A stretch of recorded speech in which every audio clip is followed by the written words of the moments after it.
근데 무엇보다 산불이 내 코앞에서 이렇게 발생을 하면 굉장히 막막하고 당황스러울 것 같거든요. 그래서 대피할 때는 또 뭐 바람을 등지고 피하라 뭐 이런 얘기도 있던데 어떻게 좀 대피하고 대처를 좀 해야 될까요? 사실 쉽지 않은 문제인데 산불을 그냥 이해하면은 그냥 불은 세 가지 요소가 붙어 있어야 되거든요. 보통 연료가 있어야 되고 산소가 있어야 되고 열이 있어야 되거든요. 실수 많이 하는 게 묘나 또는 뭐 캠핑 가다가 하는데 초기에 불이 작을 때는 뭐 외투를 갖고 뭐 때린다고 말을 많이 하잖아요. 열을 또 때리면은 분산시키는데 이 잘못 때리다 보면 불티가 날려갖고 이럴 수도 있고 그 옷을 덮어갖고 산소를 차단하는 경우고 결국은 그다음에 신발 바른 거는 그런 이제 밟아서 이제 질식시키는 건데 신발보다 불이 크면은 효과가 없죠 이거는. 그다음 대피할 때는 불이 진행되는 방향에서 벗어나야 되는데 강해지거나 빠르게 되는 방향에서 벗어난다는 거거든요. 그건 뭐냐면은 불어오는 방향에서는 불이 이렇게 나갈 거고 네. 두 번째는 특히 산에서는 불이 밑에 있는데 이 경사지로 오면은 불이 빠르게 올라옵니다. 16배 정도 빠르게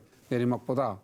그럼 이 부분에서는 옆으로 가면 피하는 게 좋을 거고 가는 불 방향에서 진행 방향에서 벗어나는 방향으로 가라는 거고 불 끌 때 올라갈 때 안 하고 올라서 싹 내려가는 부분 있잖아요. 꼭대기에서 이 부분에 방아선을 구축을 해요. 그러니까 이렇게 불이 내리막이 되는 데거나 또는 불보다 자기가 낮아지 불이 위에 거 낮아지면 되기 때문에 이런 데 연료를 제거하고 얼굴을 뭐 가리고 엎드린다든지 숨을 안 쉬면은 그나마 안전한 조치가 된다는 게 일반적으로 산불 진화 대응이나 교육할 때 그렇게 다 하고 있습니다. 네, 한 가지 확실한 거는 불이 커지면 끌려고 생각하지 마라. 그러니까 도망가야 된다. 이번에 제가 울진에서 이재민들을 만나보고 오니까 그 이야기를 하더라고요. 예전에 산불 같았으면 이것보다 규모가 작았으면 뭐라도 가지러 가려고 다시 갔을 텐데 이거 도저히 아예 들어갈 엄두조차 안 났기 때문에 빠르게 전부 다 그냥 피신을 했다. 때문에 인명피해가 나지 않은 것 같다. 이런 말씀들을 하시더라고요.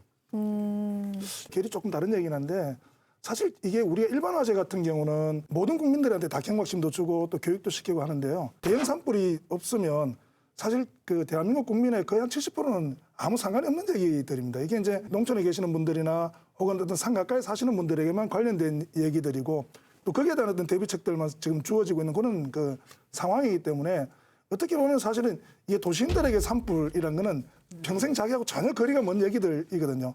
근데 사실은 전체 산림의 비율이 한 60% 넘는 나라라는 걸 좀 생각해 보면 이 부분에 대한 어떤 경각심이 상당한 영역은 사실은 전 국가적인 어떤 그 시스템 속에서 좀 움직이고 그에 대한 대비책이나 산불이 났을 때 어떤 방식으로 피해야 될지에 대한 이런 고민들은 조금 필요하다는 생각들은 조금 들어요. 예. 어떻게 대처를 해야 하는지, 어떻게 대비를 해야 하는지 그런 매뉴얼들이 필요하다라는 말씀이십니다.